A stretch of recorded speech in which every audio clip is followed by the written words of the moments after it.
So the Saints fall to 1-5 yesterday, losing to the Pats 25-19. Pats move to 4-2, which, look, that kid Drake May, he looks like the real deal. So good for them, I guess.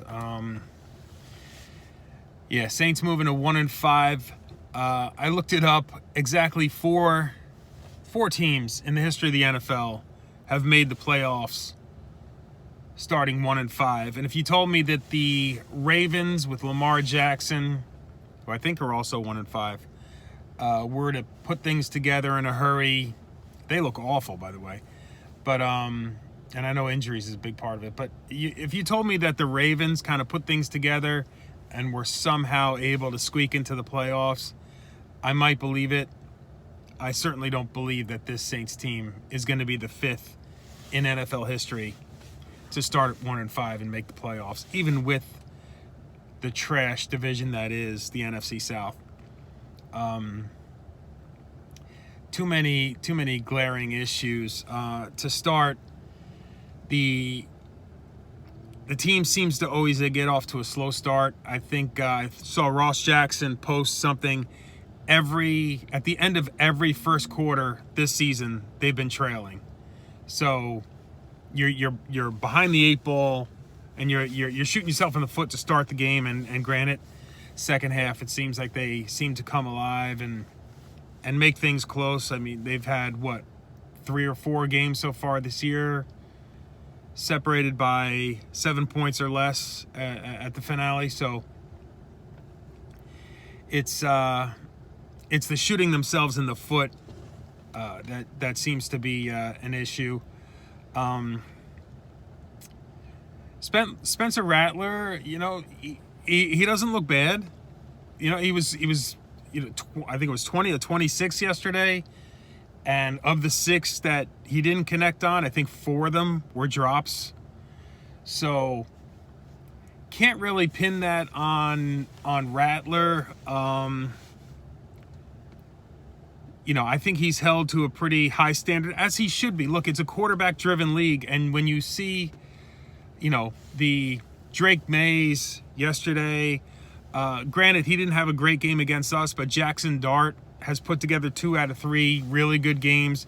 You see these rookies or these second-year guys, and you can see it. You can see it. I don't know that we have that with Spencer Rattler, but again, the losses are not on his shoulders. A lot of these losses are not on his shoulders. I mean, he does have some accuracy issues, but if he's hitting guys in the hands and they're not catching it in the end zone, I mean, what are you supposed to do with that? So I know Spencer Rattler has been, with Tyler Shuck looking over his shoulder, has been held to a high standard, but you got to start holding Chris Olave and some of these other guys to that same standard as far as what your expectations are.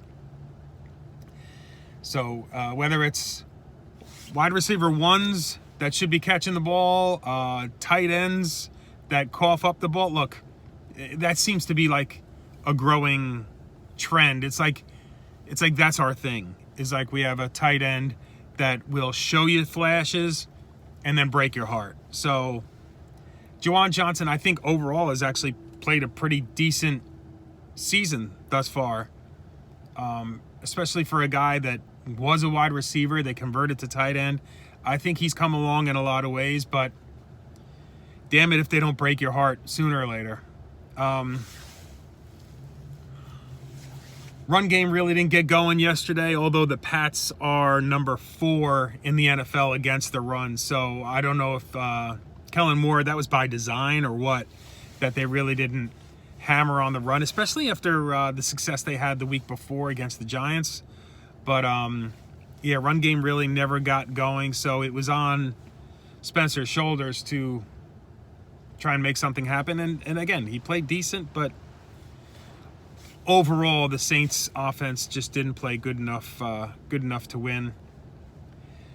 Just 1 sack against the Pats yesterday. Let's see. Not a good game. Consider considering he just came off a Defensive Player of the Week. Not a great game for Kool-Aid McKinstry. Seemed like the secondary had, there were several breakdowns in communication. Guys kind of just running free back there. A few big plays, especially in the first half. So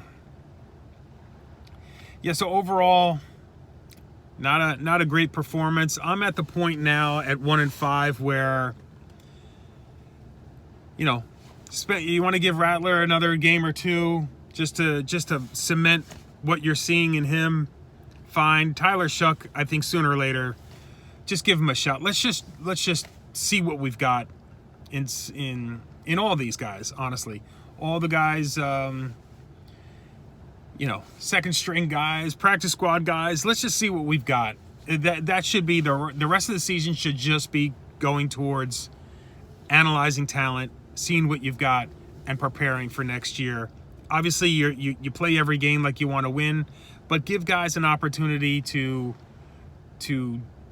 show what they've got, and then go into the 2026 draft, kind of knowing what you need to address. I'm certainly of the belief that the Saints need to take that high pick that they're going to have in the first round, trade down, and just bulk up on really good talent.